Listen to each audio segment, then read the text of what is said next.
Voilà, alors moi, je voudrais d'abord commencer par poser la question, comme je l'ai fait tout à l'heure à Antoine, à quoi ça sert un éditeur?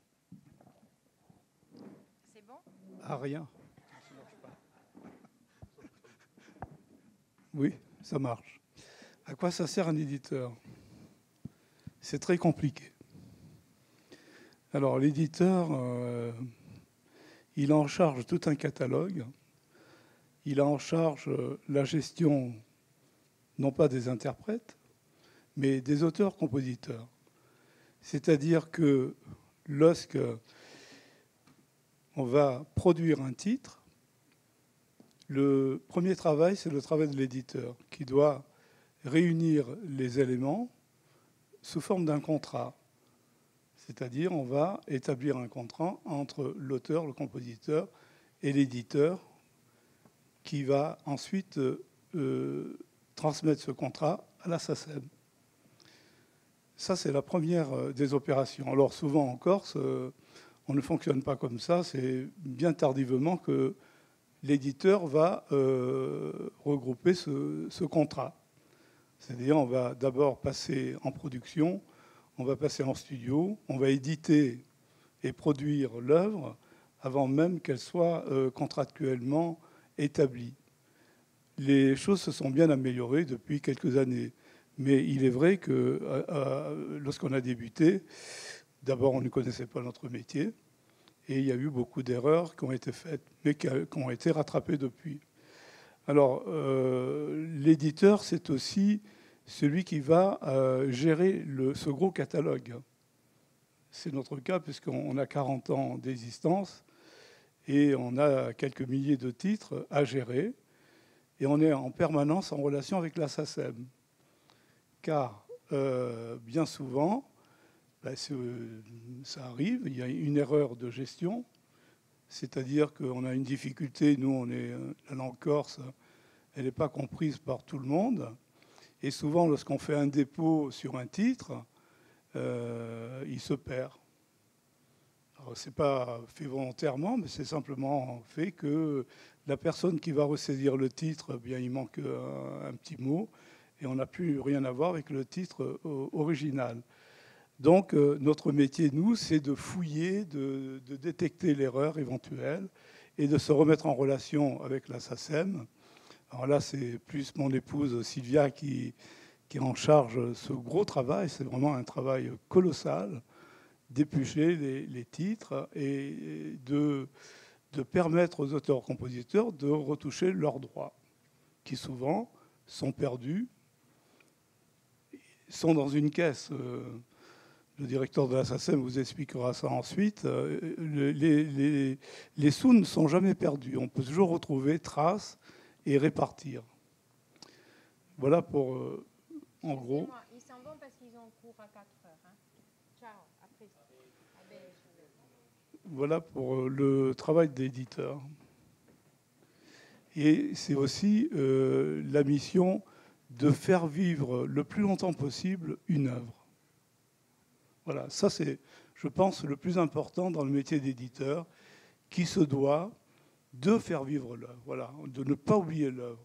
Donc c'est pour ça que l'éditeur est en relation avec le producteur pour rééditer cette œuvre qui commence à prendre de l'âge. Donc le marché s'épuise et puis on fait face aussi aux problèmes, je dirais, de technologie, puisque au moment où nous, on a débuté, c'était le 45 tours qui était le gros marché.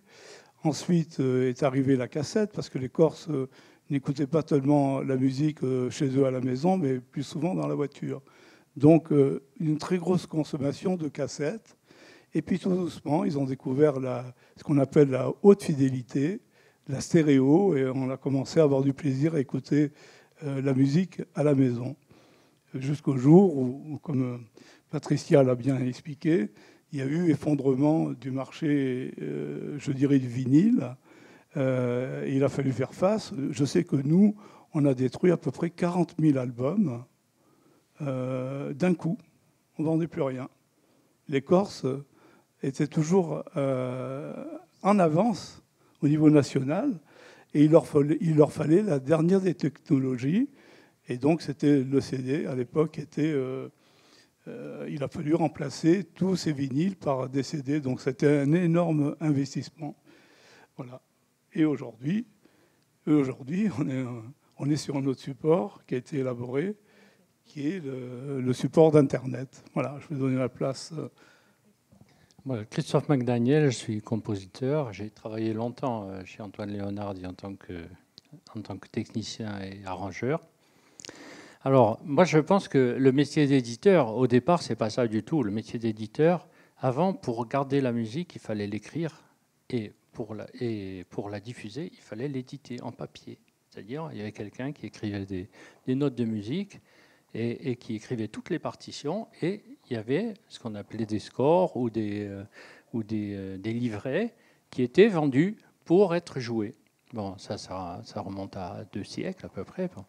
Ensuite de ça, l'éditeur s'est vu être un éditeur phonographique. En l'occurrence, c'était plus pratique d'être en même temps producteur et éditeur en même temps. C'est ce qui s'est passé. Toutes les grosses boîtes ont fait en même temps l'édition et la production. Toutes les boîtes avaient leur studio et enregistraient dans leur studio les produits qu'ils éditaient. Ensuite de ça, il y a eu autre chose qui s'est passé par la suite, c'est le CD, c'est sûr. Il y a eu une évolution au niveau du matériel qui a été phénoménale. Dans les dernières années, le numérique est apparu et, c'est devenu à la portée de beaucoup de gens de faire un album parce que acheter un enregistreur numérique, ça ne coûte pas grand-chose maintenant. Un très bon micro, ça ne coûte pas grand-chose. Un très bon préampli, ça ne coûte pas grand-chose. Et un très bon soft, ça ne coûte pas grand-chose non plus. Donc le disque, vous pouvez le faire vous-même si vous avez une pièce à peu près correctement traitée acoustiquement. Et ça va enlever beaucoup de travail aux gens qui ont investi à l'époque beaucoup d'argent, parce qu'à l'époque, ça coûtait beaucoup d'argent. Une console de mixage, ça valait 1 million de francs. Un gros enregistreur, ça valait 500 000 francs. C'était hors de portée de tout un chacun. Bon, maintenant, on n'en est plus là. Maintenant, l'éditeur, je pense qu'il est en danger, moi, en ce moment, l'éditeur, parce que quelqu'un qui veut éditer quelque chose sur le net, il peut le faire du jour au lendemain. Il a besoin de personne. Et il met sur YouTube, il a je ne sais pas combien de milliers de vues, et il va apparaître publiquement. Maintenant, une chose, moi je parle pour moi, mais tout ce qui est sur le net, c'est extrêmement mal rémunéré. J'en prends à témoin le directeur de la SACEM qui est là. Bon, moi, j'ai un catalogue assez important. Mes feuillets de répartition, je les regarde à la loupe. Voilà, c'est tout ce que je peux dire là-dessus. Bon, Antoine, je t'ai un peu enfoncé le boulot. Non, mais tu as bien raison. L'évolution étant faite ainsi, il faut savoir s'adapter. Il est vrai que notre métier est en danger de mort. C'est clair. Nos revenus étaient essentiellement rétribués par la vente des albums. Et ce qui permettait d'avoir une gestion, en ce qui nous concerne, très précise, puisqu'il y a dans la production, en fait, il y a 2 flux financiers. Il y a le flux qui va aller à l'interprète, qui n'est pas obligatoirement ni auteur ni compositeur. C'est environ 10%. Et on a le reste qui va dans les droits mécaniques reversés à la SACEM, qui, elle, va évidemment reverser aux ayants droit. Voilà, donc ça ne se passait pas trop mal.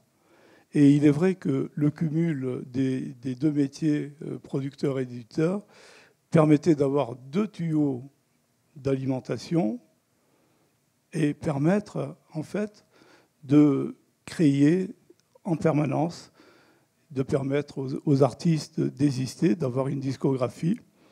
Et il est bien vrai que le départ a été extrêmement difficile parce qu'il n'y avait aucune aide. Aujourd'hui, la CTC étant là, elle permet à des gens n'ayant pas trop de moyens de se produire, comme Christophe le disait, avec des outils très peu coûteux, et se produire à la maison s'ils en ont le talent et l'intention. Voilà.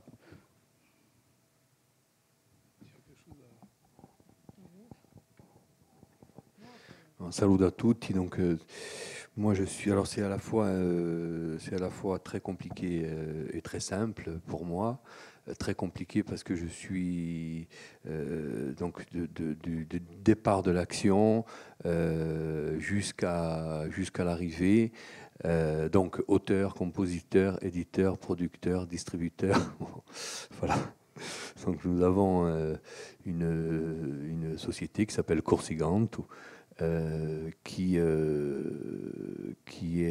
producteur et éditeur de musique. Donc tout ça se fait, c'est une autogestion en fait de ma carrière entre guillemets, hein, je peux dire. Bon, pourquoi cette façon de fonctionner? Parce qu'on s'est rendu compte à un moment donné qu'il y avait, comme l'a dit Padrizia tout à l'heure, des carences, beaucoup de carences sur le terrain. Et donc nous, étant tous les jours ensemble, donc quand je dis nous, c'est les membres, les personnes avec qui je travaille plutôt, les membres de la société, etc. Donc on a trouvé une force petit à petit. Une force qui a su et continue à donner des réponses aux problèmes et des solutions, à apporter des solutions aux problèmes qui se posent aujourd'hui sur le terrain. À noter que nous sommes en contact avec, bon, pas très très régulier, mais quand on a besoin de conseils, on est en contact avec Antoine, avec qui on a fait un bout de chemin dans les années, c'était en 92, on a fait 2 albums ensemble, voilà, bon. Voilà, je veux dire que le fait que j'ai créé ma propre société de production, d'édiction, etc., n'a en rien entamé nos relations, et peut-être même au contraire, parce qu'elles sont quelquefois complémentaires. Alors c'est sûr que le métier est difficile, qu'il faut faire énormément de choses, surtout quand on s'occupe d'un seul artiste. Je parle de ma société. Il faut faire énormément de choses pour avoir des retombées, qu'elles soient de la SACEM ou des retombées directes de concerts, tout ça. Alors, bien entendu, on pourrait en parler pendant des heures. Organiser une tournée aujourd'hui en Corse avec de la technique, enfin une tournée. Comme on peut appeler ça, c'est une belle tournée avec donc des techniciens, etc., etc. C'est-à-dire le même concert que vous donnez au théâtre de Bastia, le donner à Ritz, par exemple, où il y a 25 habitants l'hiver. Et bon, heureusement, il y en a un peu plus l'été quand on fait les concerts. C'est pas mal. Mais bon, bien entendu, c'est compliqué. Alors, le système des aides, il faudrait bien sûr y revenir, en parler. Le temps passe, il y a beaucoup de choses qui se font, mais il y a beaucoup de choses qui ne se font pas non plus. Moi, je pense que tous ces gens là qui ont travaillé depuis les années 70 et qui ont initié véritablement quelque chose de très important sur la Corse en ce qui concerne la création, hein, mais aussi la production, mais aussi la distribution, mais aussi tout ça n'existait pas, hein, il faut bien le savoir. Donc il faudrait peut-être se pencher. Et c'est ce que nous faisons en permanence, hein, je parle là encore de ma société, se pencher sur tout ce qui s'est passé et puis bien entendu essayer d'améliorer tout ça. Alors Patrice a parlé tout à l'heure des carences de distribution. Bien sûr, il y a des carences de distribution, mais il faut savoir pourquoi. C'est-à-dire qu'il y a au moins 2 sociétés aujourd'hui qui distribuent des albums encore, c'est-à-dire Rigourdo et nous. Donc nous on s'occupe plus particulièrement de Feli, mais par exemple les grandes surfaces ne vont pas accepter tous les albums de tout le monde, bien sûr. Et souvent, même si vous croyez avoir fait le plus bel album du siècle, vous vous retrouvez en bas des rayons, si ce n'est dans les cartons. Voilà. Bon. Alors nous, par exemple, puisque nous avons... donc vous avez bien compris qu'il y a deux choses. Il y a Corsiganto et il y a Feli. Donc quand je dis nous, c'est Corsiganto. Nous avons pris des décisions petit à petit, mais parce qu'on a un seul artiste à gérer, et donc c'est plus facile. C'est-à-dire qu'on ne fait plus de dépôt-vente. C'est complètement terminé. C'est-à-dire que les grandes surfaces, si elles veulent acheter 20 albums, elles les achètent et elles les payent. Voilà. Bon, c'est un peu plus compliqué avec les disquaires, parce qu'il faut les aider aussi, sauf qu'aujourd'hui, on peut recenser combien de disquaires en Corse? 2, c'est-à-dire un à Bastia, un à Ajaccio. Voilà, donc tout ça...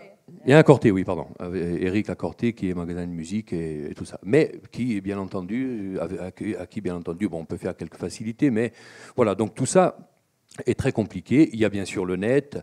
Il faudrait essayer d'approfondir toutes ces choses-là. Christophe a dit quelque chose de juste tout à l'heure, c'est-à-dire qu'il y a nos titres qui sont diffusés en permanence et YouTube et ceux-ci qui ont des vues et des vues et des vues. Et sur les feuillets SACEM, bien sûr, on ne voit pas. Après, il y a beaucoup d'autres choses, bien sûr, à améliorer. Et notamment, par exemple, et là, je ne veux pas faire de militantisme aigu, mais par exemple, je ne sais pas, je vais poser la question à Philippe. Je trouve qu'aujourd'hui, donc en 2015, c'est un petit peu déplacé de rentrer dans une grande surface, par exemple, ou dans tous les lieux publics, et d'avoir en fond musical ce qu'on appelle donc un contrat, si vous voulez, que les grandes enseignes ont passé avec la SACEM, je suppose. Bon, peu importe. Voilà. Bon, ça génère des droits, puisque les grandes surfaces payent, bien sûr, des droits là-dessus. Donc ça, c'est un débat qu'on devrait avoir peut-être entre nous, entre acteurs culturels, voilà, pour, par exemple, demain, on va faire ses courses à Hyper U, écouter plutôt que d'avoir un fond musical, contre lequel, bien entendu, je n'ai absolument rien. Mais nos droits sont tellement minces, je veux dire, et bon, il faudrait peut-être penser mais ce sont des idées que je donne, je n'ai pas réfléchi à tout ça, mais bon, j'y réfléchis quand même tous les jours, mais ce sont des idées que je lance comme ça, voilà. Je vais passer la parole à Antoine, parce qu'il veut dire quelque chose. Je voudrais juste, Félie, répondre. La SACEM ne peut en aucun cas interférer sur les programmations musicales des grandes surfaces, au même titre que, je veux dire, un magasin qui va mettre la énergie plutôt que Corsica Radio. Je veux dire, nous, on ne peut rien. Nous, ce qu'on peut faire, c'est contractualiser avec l'établissement pour qu'il paye des droits. Le manque à gagner, il n'existe pas, dans la mesure où je rappelle qu'on a un fonds de valorisation qui est une répartition supplémentaire pour les auteurs-compositeurs corses, qui est quand même de l'ordre d'à peu près 300 000 € par an, qui est spécifique donc, aux auteurs-compositeurs dont les œuvres sont diffusées. Où je suis d'accord avec toi, c'est qu'effectivement, au niveau de l'écoute et de la culture musicale, il me paraît effectivement un peu discutable, pour le moins, d'entendre des programmations qui émanent de sociétés qui font de la musique, non pas au mètre, parce que ce sont des sociétés qui sont quand même relativement connues sur le marché pour avoir une certaine programmation, mais qui ne donnent pas effectivement l'ambiance qu'on pourrait attendre musicalement.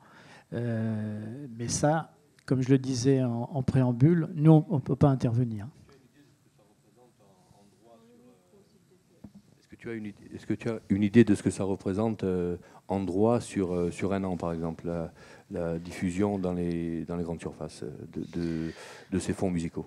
Alors, j'ai une idée. Alors, simplement, c'est que comme notre tarification est, je dirais, fonction des conditions d'exploitation, le Super U qui fait 300 mètres carrés ne va pas payer la même chose que effectivement le Géant Casino ou le Carrefour d'Ajaccio, que je connais. Donc, c'est essentiellement variable. Mais j'en reviens à dire que peu importe ce qu'ils payent Parce que de toute façon, qu'ils diffusent de la musique anglo-américaine, continentale, allemande ou corse, ils paieront de toute façon toujours la même chose. Simplement, effectivement, 80% de ce qu'ils vont payer, quelle que soit la composition du programme, va revenir aux auteurs-compositeurs. Pour moi, c'était un exemple. Oui, non, mais c'est pour ça que je voulais apporter cette précision. Je vais apporter un petit peu de lumière. On a été contacté par une plateforme qui s'occupe de sonoriser ces grandes surfaces. Et enfin, la Corse y est. Même si elle arrive tardivement, je peux dire qu'aujourd'hui, dans certaines grandes surfaces, il y a des titres qui sont diffusés. Alors, moi, je voudrais revenir sur le problème de la distribution du support. Il est vrai que c'est une véritable discussion, c'est un véritable débat qu'il faudra peut-être reprendre un jour, mais nous, ça fait des années que nous mettons en garde du danger de ne pas avoir une distribution bien organisée et peut-être aider la distribution, parce que c'est important de l'aider. La distribution en Corse coûte beaucoup d'argent, parce qu'il faut faire beaucoup de kilomètres pour vendre très peu de produits. Donc, le problème de la distribution est lié aussi que nous n'avons plus de disquaires. Seules existent les grandes surfaces. Mais il faut savoir que la politique des grandes surfaces n'a rien à voir avec la nôtre, où nous allons dégager une forte passion. C'est notre métier, c'est avant tout un métier de passion. Et les grandes surfaces, c'est pas du tout ça. Eux, c'est un relationnel, je dirais, de chiffres. C'est-à-dire que, je vais être un peu plus clair, la table qui est ici devant moi représente la surface discographique commerciale d'un grand magasin. Et on va avoir sur cette grande surface 3 ou 4 produits qui se vendent. Mais la société, le gestionnaire de ce magasin ne va pas gérer comme nous. Ce qu'il gère, c'est la surface totale. Donc, il faut savoir qu'il faut mettre tout le monde. Il y a une production qui est intense en Corse, mais pas tout le monde vend.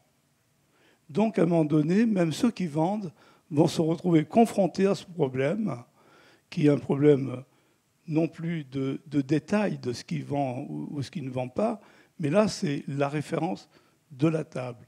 C'est-à-dire qu'on va avoir 100 références, et il y a peut-être 2 ou 3 références qui font vivre tous les autres, mais pour le gestionnaire de magasin, lui, il ne sait pas qu'est-ce qu'il vend le plus.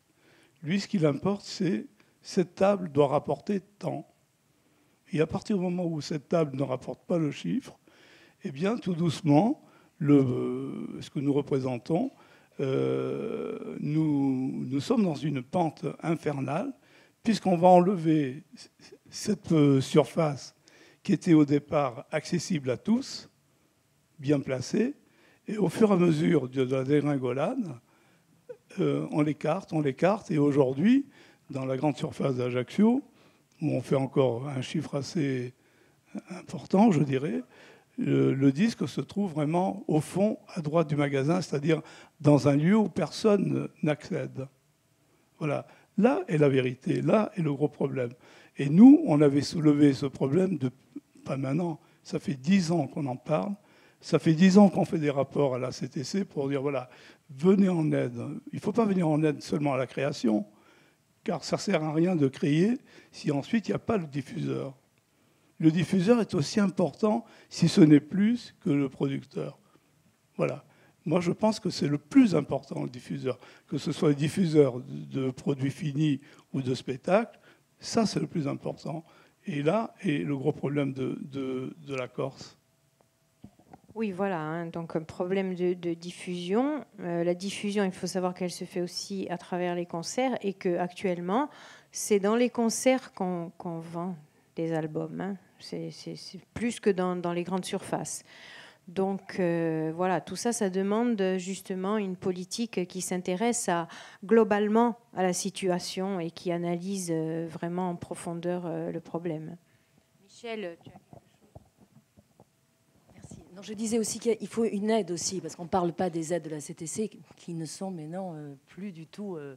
Il n'y a plus rien qui se dégage. Bon, moi, je vais faire un album. Là, je le sors, ça fait 5 ans que je le prépare. Je fais un emprunt parce qu'il n'y avait rien, mais comme j'ai mis des auteurs au travail, je suis quand même obligée de sortir cet album. Et c'est pareil, comme Félie, parce que moi j'ai une maison d'édition de livres, donc je sors un album, un livre-album, je dirais, parce que c'est le seul moyen que j'ai trouvé pour le distribuer aussi. Parce que maintenant, remarquez un petit peu dans les magasins de journaux, il y a Avilette qui est distribué. Donc moi, je viens de signer un contrat aussi pour le prochain album qui va être distribué comme les magazines. Hein, donc voilà. Mais il est quand même dommage qu'on soit... Bon, moi, je me prends, disons, un prêt sur le dos, mais bon, il faudrait quand même qu'on voie aussi. Alors, je ne sais pas si... comment on peut faire au niveau de l'Assemblée de Corse, même si avec la SACEM, si on peut discuter, si on peut voir, je ne sais pas du tout. Mais il faudrait quand même arriver... alors, on est tous dans notre pays, on fait tous quelque chose. Et heureusement, moi, c'est parce que j'ai une maison d'édition depuis 30 ans. Hein, parce que si je devais en monter une... c'est vrai, il faut une équipe comme Félia. Donc, moi, j'ai la chance de l'avoir parce que la structure était... Parce qu'on est là depuis un moment. Mais voilà, c'est dommage pour les nouveaux, quoi, qui n'arrivent pas à sortir de produits et qu'il y a des gens qui valent le coup. Voilà. Je crois que la solution, c'est qu'on fasse une liste aux prochaines territoriales et qu'on gagne des élections. Et voilà.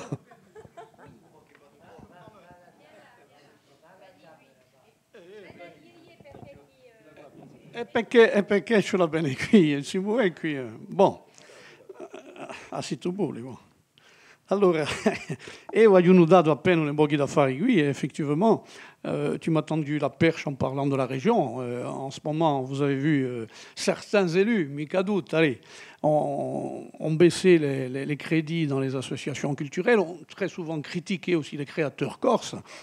Alors, moi, la première des choses que je voulais rajouter au diaporama, que tu nous as montré tout à l'heure, c'est que réellement, si on devait compter en millions, et peut-être même plus, tous les groupes corses qui se déplaçaient sur le continent, à l'étranger, qui portaient une certaine image de la Corse, et si vraiment, et qui la portent encore, et si vraiment on devrait, appena come l'abe, sapete? Non si vedono mica ces abeilles qui partent ben giro come se non c'è più abe, non c'è più nulla, et c'è amor tenderedo. Ça, je crois qu'auprès de nos élus, il faudrait peut-être de plus en plus le faire ressortir, parce qu'ils ont l'impression, lorsqu'ils aident, qu'on a limosi non appena un disco, d'aver fatto un affarone, alors que si vraiment vous travailliez tous à la TC, par exemple, la TC, donc l'Office du tourisme, qui pour la moindre affiche, la moindre publicité mettono i milioni, imaginez les millions que vous, sur le terrain, vous répandez complètement. Donc ça, c'est la première des choses que je voulais dire.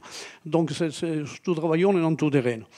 Après, ma question elle est plus pour la SACEM, parce que là, ça restait un peu entre vous, je dirais, le public étant là-bas. Moi, je ne suis qu'un petit auteur-compositeur, un peu comme ces gens qui font le vin dans leur village et qui font la fête avec les amis. Mon but n'était pas d'aller plus loin que ça. Mais par contre, je m'aperçois qu'il y a des gens qui, eux, derrière, essayent d'aller plus loin. Alors, c'est pour cette raison que j'ai une question à poser à notre directeur de la SACEM. Je l'ai noté parce que j'ai deux ou trois petites choses à lui demander. Et puis après, j'ai une question plus générale qui concerne la formation, voir si la SACEM peut participer à une certaine formation. Alors, pour ce qui concerne la SACEM, j'ai noté 2-3 choses tout à l'heure. Le respect de l'intégrité de l'œuvre. La SACEM délivre les autorisations, etc., etc., etc.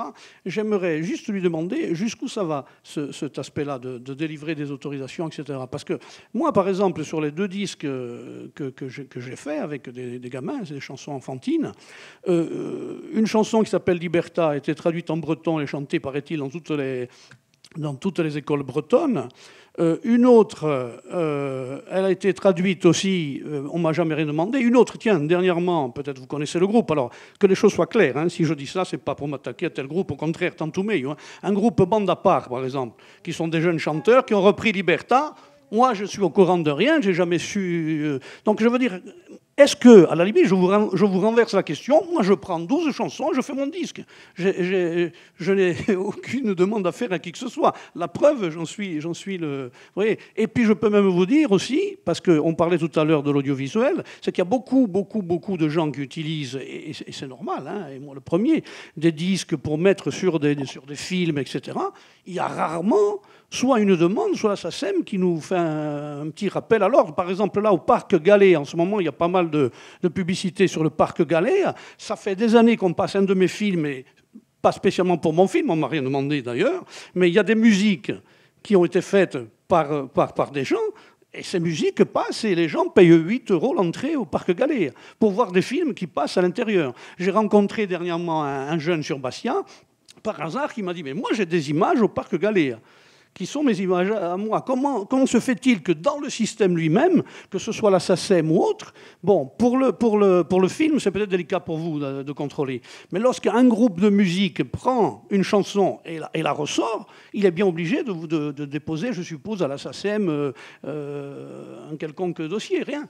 Donc tout le monde peut shipper tout le monde. Voilà ma question. Ce que j'évoquais au tout début, c'était les droits patrimoniaux et les droits moraux. Personne n'a le droit de modifier ou d'arranger ou d'adapter une chanson préexistante sans l'autorisation d'un des auteurs originaux.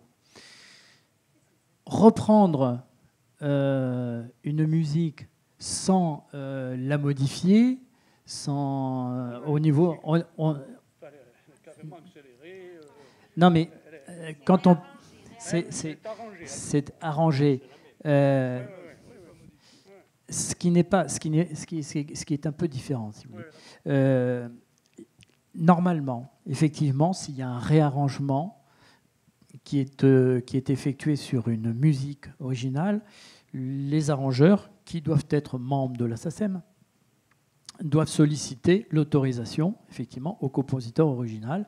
Au même titre que lorsque vous évoquez qu'une des chansons que vous avez faites a été traduite en breton, normalement, le groupe breton aurait dû solliciter votre autorisation pour effectivement votre autorisation pour que vous acceptiez que la chanson soit traduite. Ça se pratique très couramment ici, puisque de toute façon...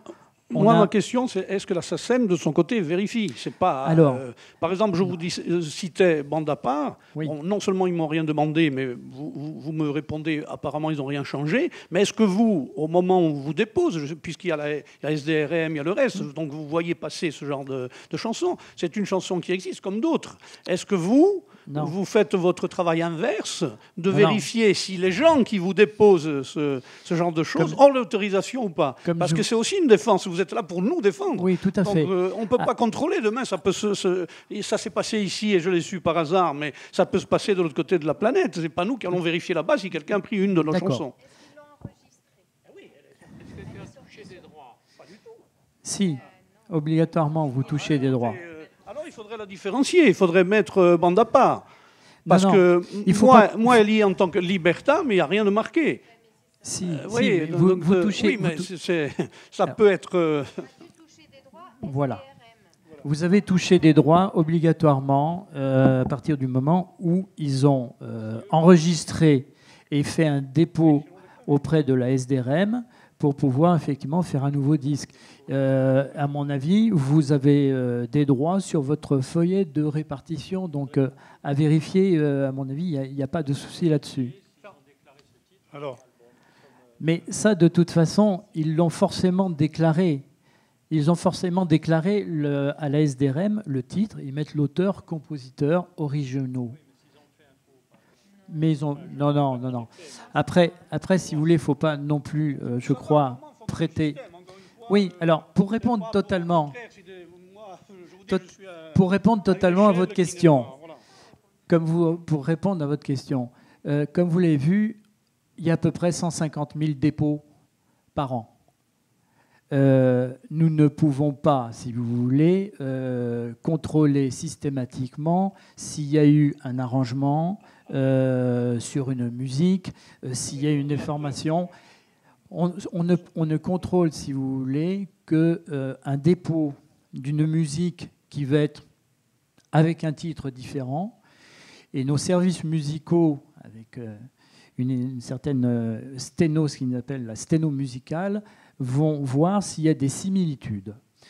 Et notre rôle, si vous voulez, c'est d'avertir effectivement un compositeur pour dire, voilà, là, attention, il y a une similitude. Mais en aucun cas, la SACEM ne fera elle-même le contentieux.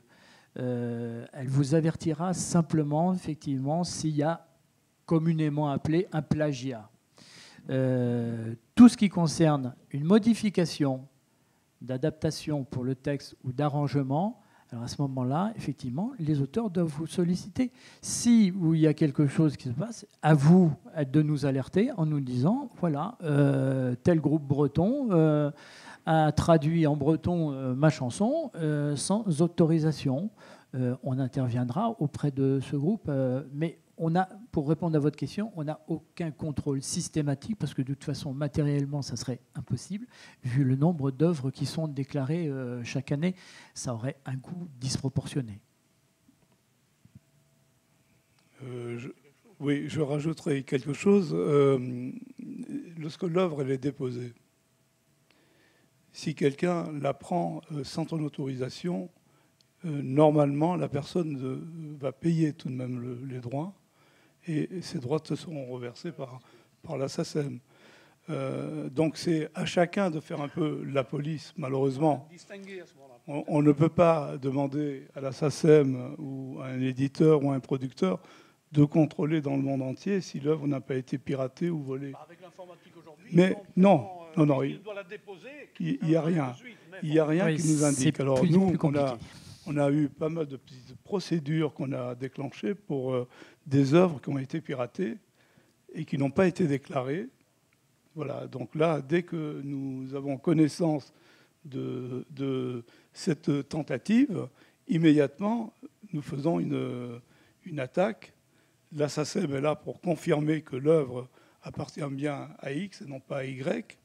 Et de là, il y a une procédure judiciaire qui se fait et la personne perd. J'ajouterais juste une chose, c'est que maintenant, alors c'est récent, depuis le début de l'année 2014, vos feuillets de répartition sont très détaillés et vous indiquent exactement la provenance des droits que vous touchez. Donc s'il y a un disque que vous n'avez pas produit avec... On va prendre bande à part. Si effectivement il y a eu des droits qui ont été perçus sur ce disque, ils vous sont reversés et vous aurez les références de l'origine de ces droits. C'est quelque chose qui existe depuis peu, depuis 2014, comme je vous le dis, mais oui. Vous pourrez le vérifier. Moi, je vais rajouter quelque chose sur le problème des perceptions de droits, surtout des droits publics. Comme notre directeur nous le signalait tout à l'heure, il y a un dépôt qui doit être fait sur les concerts. Sur chaque concert, on doit déposer les œuvres qu'on interprète. Mais il faut savoir que là-dessus, il y aurait peut-être matière à soulever, je dirais, le lièvre, car il est bien entendu que nous avons ce qu'on appelle des tubes, même chez nous en Corse, et que ces tubes sont incontournables pour tous les groupes.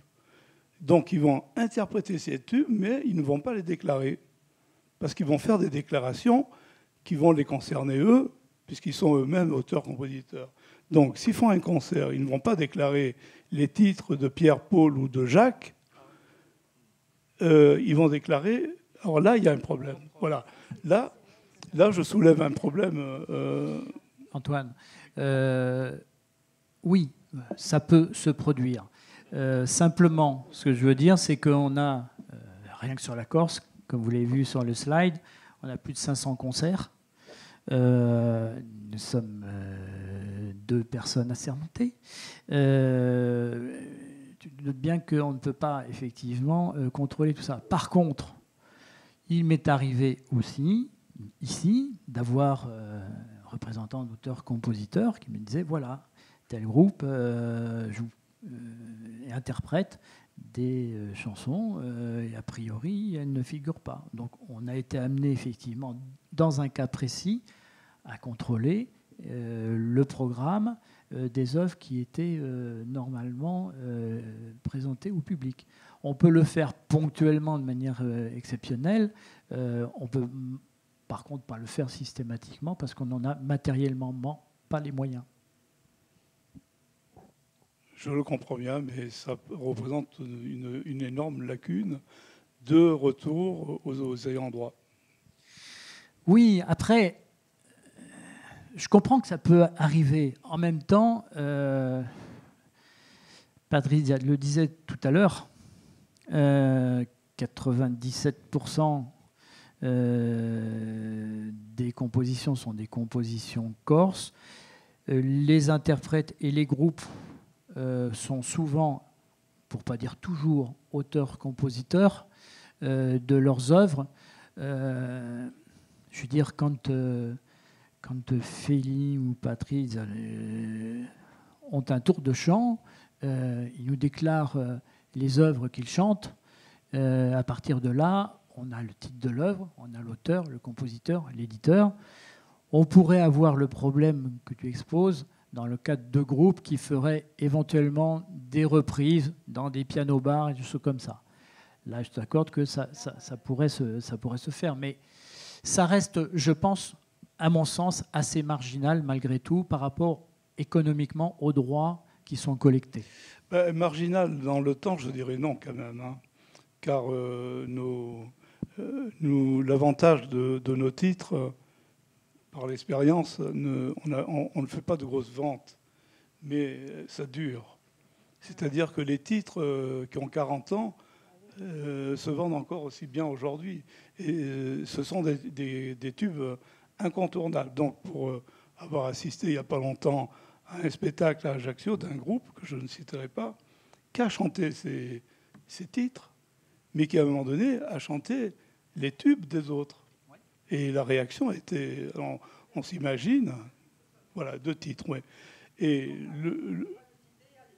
le public a une réaction extraordinaire. Je veux dire, ça a remonté le groupe. Tout à fait. Est-ce que tu es certain qu'il ne le déclare pas dans le programme ? Non, je ne sais pas. Je ne suis voilà. pas certain. Voilà. Peut-être qu'ils l'ont déclaré. Hein. Mais bon, la majorité, justement, ne le déclare pas. C'est ça le problème. Bon, moi, je parle pour moi. Moi, je suis donc auteur-compositeur, mais j'interprète aussi notamment des chansons, des textes de Jacques Thiers, plus principalement. Et il nous arrive de partir en tournée aussi à l'extérieur, à l'étranger. Et on n'aurait jamais l'idée de ne pas déclarer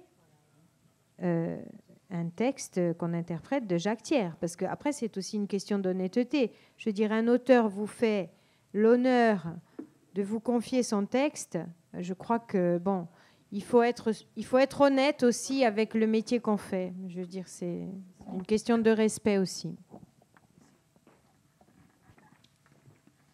Moi, merci. Je profiterai du fait que je suis cité pour raconter une anecdote qui va à l'encontre de ce qui a été dit. Pour bien montrer que les choses sont très complexes. Il y a quelque temps, il y a quelques mois, je reçois, on me dit que sur Facebook, il y a un grec, c'est toujours suspect, un grec, un compositeur grec qui a mis un message où il veut me parler. Alors, comme je vous ai dit tout à l'heure combien je suis habile dans le maniement des nouvelles technologies, des nouveaux langages, je n'ai pas regardé, je n'ai pas répondu. Je suis un peu rembruni comme ça. Et puis, finalement, cette personne m'a envoyé un message par la SACEM étranger. Voilà. Et ce message m'est arrivé, il s'agissait simplement d'une demande d'autorisation, d'interprétation d'un poème que ce monsieur avait découvert, qu'il m'avait fait l'amitié et le privilège de considérer comme un chef-d'œuvre, et qu'il voulait donc, qu'il avait mis en musique. Il m'a envoyé un petit module que j'ai écouté, que j'ai trouvé très beau.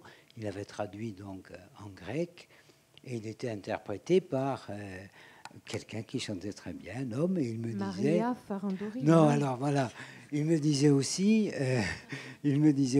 nous comptons le faire interpréter par une personne qui s'appelle... Maria Farandouri. Voilà. Alors, Maria Une chanteuse Farandouri, grecque. voilà, chanteuse grecque. Moi, je ne connaissais pas. Je suis un véritable béotien. Je n'ai pas d'oreille musicale, rien du tout. Et je me suis senti honoré. Donc, j'ai envoyé mon autorisation. Mais j'ai envoyé mon autorisation. La même personne m'a dit, oui, mais vous ne pouvez pas parce que la chose est déjà enregistrée. Vous avez déjà donné ce titre aux Nouvelles Polyphonies, à Soledone. Et donc j'avais oublié. Je ne sais pas si vous voyez ce que ça veut dire. Et ça, c'est quelque chose qui arrive très souvent, à mon avis. Ce n'est pas une infirmité de ma part. À mon avis, c'est un phénomène qui concerne le voyage du texte. Et on en parle peu, c'est pas le cas aujourd'hui, parce qu'on s'est préoccupé, on l'a dit tout à l'heure, la production discographique, les droits des auteurs, des compositeurs, des interprètes. Mais je crois que il arrive à la production discographique, il arrive au chant, ce qu'il arrive au livre. C'est-à-dire que vous citiez tout à l'heure des ouvrages des ouvrages de disques, des CD qui sont relégués dans un coin qu'on ne trouve pas. Mais songeons au livre qui connaît le même sort. Il est aidé. Voilà, il s'en va. Il est oublié dès qu'il est produit. Alors c'est vraiment... Quel est le statut de la création lorsque l'objet créé n'est pas véritablement consommé parce qu'il n'est pas connu? Et à l'appui de cette interrogation, je remarquerai qu'à ma connaissance, il n'y a pas beaucoup de production critique, des œuvres produites. Est-ce que vous connaissez beaucoup de textes qui parlent des œuvres que vous enregistrez, qui les jugent, qui les décrivent, qui les commentent, qui disent de quoi il s'agit, qui essayent de situer l'imaginaire qui a été ainsi sollicité, produit? Je crois que c'est un ensemble. Peut-être le CD, peut-être plus qu'un livre, apparaît comme un produit parce qu'il a cette circulation-là, mais il manque quelque chose. Il me semble qu'il manque quelque chose dans ce que nous produisons. On pourrait peut-être le dire aussi des canistrines ou des vins, etc. Il manque quelque chose dans la chaîne de production qui va de la création jusqu'à la consommation. Il manque des outils qui sont des outils et des procédures de valorisation de ce produit. Bon, voilà, je m'arrête, mais c'est pour dire qu'il y a peut-être là une réflexion qui servira d'invitation à une prochaine rencontre. Moi, je voudrais dire qu'on a de la chance, nous, les chanteurs, par rapport à la valorisation, parce qu'on peut déjà exporter notre art, donner des représentations, et la chanson, elle circule beaucoup plus que la littérature, qui, c'est vrai que quand elle est reléguée au fond d'une étagère, c'est sûr que, bon, nous, on a plus de chance. La chanson circule beaucoup plus. Et voilà. Oui, Michel, mais dis-le dans le micro. Non, mais je dis que voilà, moi je sais que dans mon prochain album, ça va être Miguel Azamarchet, Cantaïbou et Tigo. Je trouve que voilà, je mettrai, ils me font déjà l'honneur de me donner leur texte, mais de les mettre à l'honneur aussi, parce qu'on va pouvoir justement apprécier, parce que Jacques a raison, les livres, on les met vite. Là, ça fait 40 ans que je suis dans le livre, donc je sais très bien qu'on les met de suite au rebut, c'est parce qu'il y a une forte production aussi. Hein. C'est ça aussi. Hein. Donc, les têtes de gondole restent, et puis les autres défilent vite, voilà, avant de se faire un nom, je dirais. Voilà. C'est pour ça qu'on peut dire aussi que la chanson, eh bien, jusqu'à aujourd'hui, elle a contribué à soutenir et à colporter justement cette poésie, donc cette littérature. Même si la chanson est considérée comme de la paralittérature, chez nous en Corse, c'est bien évident. la chanson, eh bien, elle contribue à ce mouvement littéraire. Juste rajouter ma dernière, qui n'est pas une question, qui est une proposition. On disait tout à l'heure qu'il est très difficile pour des gens qui ont envie, par exemple, d'apprendre la musique, à trouver des salles, etc. Ça coûte cher et c'est pas évident. Alors, nous, on va essayer, j'habite un petit village ici, qui est sur Riventós. On va essayer de lancer un projet. Alors, comme tout à l'heure, j'ai vu que à 2 ou 3 reprises, sur la fin de votre diaporama, vous avez parlé non seulement du financement de la création, mais de ce côté un peu œuvre sociale. Bon, il y a de plus en plus de gens, des musiciens confirmés, des chanteurs, qui ont envie de participer à ce genre de choses.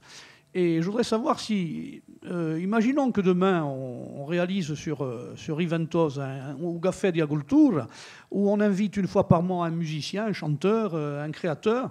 Est-ce que la SACEM pourrait nous donner une aide, soit directe financière, pour lancer ce genre d'opération, soit au moins de ne pas, parce que ça risque d'arriver, on ne sait jamais, envoyer la note, parce que le but est double. Hein. C'est des jeunes qui apprennent à faire de la musique, avec des professionnels qui seraient invités, mais pour pas que ces jeunes payent très cher les prestations, parce qu'il faudrait presque que ce soit juste une carte de l'association, c'est donc une convention entre une association et un bistrot. Hein.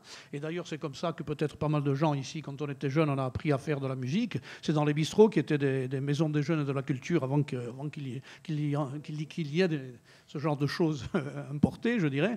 Donc, essayer de trouver une passerelle intermédiaire entre le bistrot, maison de la culture, mais avec le coup de pouce pour acheter des instruments de musique ou au moins pour ne pas envoyer la note de la SACEM si le soir il y a une soirée culturelle qui va servir justement à financer ce genre de choses. Je ne sais pas si je m'explique bien, mais il faudrait peut-être l'approfondir un petit peu. Mais bref, essayer de, quitte à faire un truc pilote et faire un essai 1 an pour voir ce que ça donne. Mais nous, on va essayer de lancer au village ce genre de café di agricultura.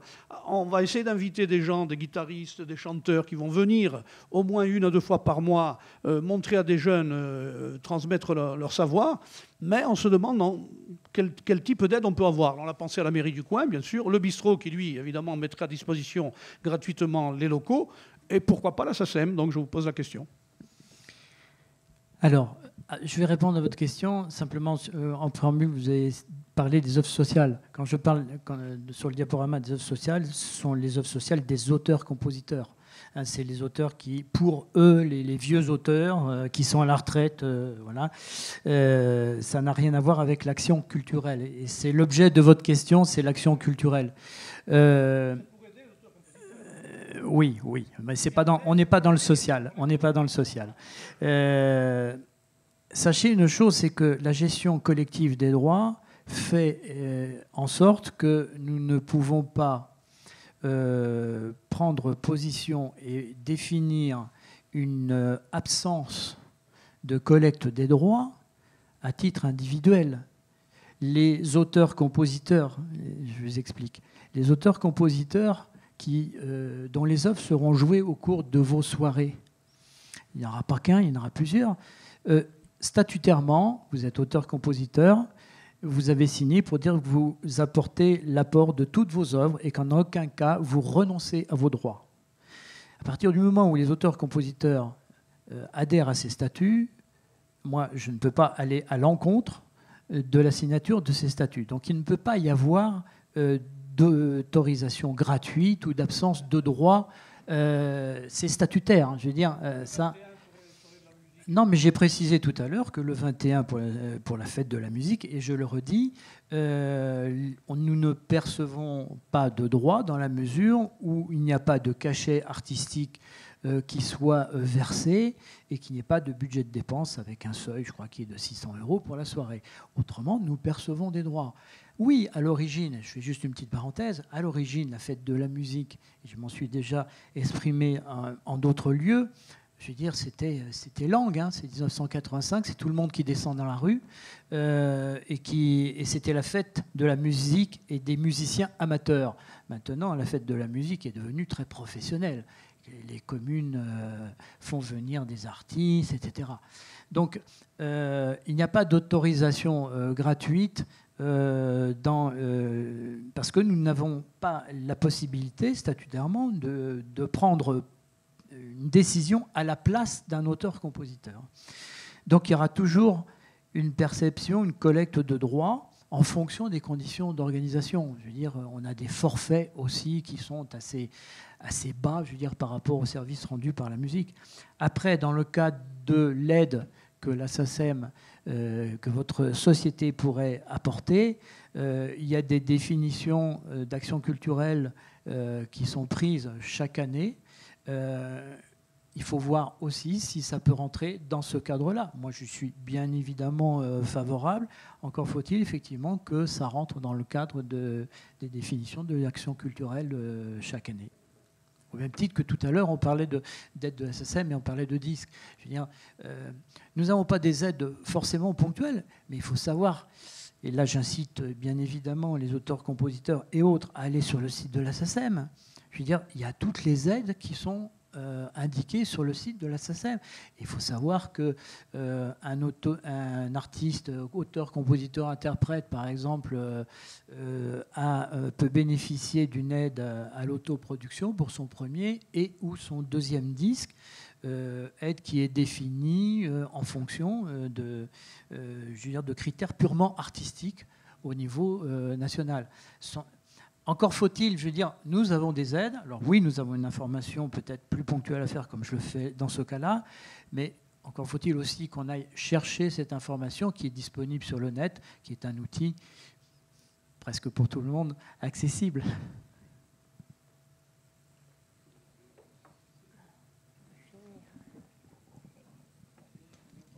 Merci. Alors, écoutez, je vois que l'heure avance. Hein.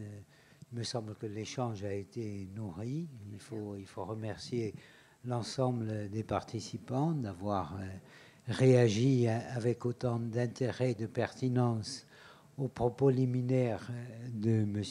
Messon, hein, parce qu'il nous a apporté une information complète, complète qui a, me semble-t-il, augmenté la charge de notre responsabilité par rapport à l'œuvre, qui nous fait prendre conscience de ce qu'est une œuvre, de son cheminement, de sa diffusion. Et il me semble que ça a ouvert vers d'autres réflexions, d'autres échanges que nous pourrons avoir par la suite.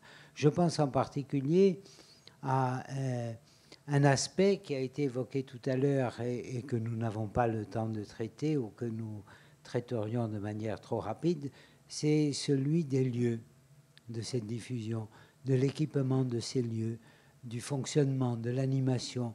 Je pense aux salles, je pense aux centres culturels. Alors je sais que dans la salle, il y a des gens qui sont responsables de centres culturels, d'espaces culturels, ou qui le deviendront sous peu, c'est-à-dire dans quelques jours, hein, puisque des décisions vont intervenir très très prochainement. Donc je pense qu'ils garderont de la séance d'aujourd'hui un souvenir qui pourra être réactivé et qui redynamisera en quelque sorte une réflexion que j'espère nous pourrons tenir prochainement. En tout cas, je vous remercie tous pour votre participation. Personnellement, j'ai éprouvé beaucoup d'intérêt, vraiment, et j'ai décidé désormais de me mettre au nouveau langage.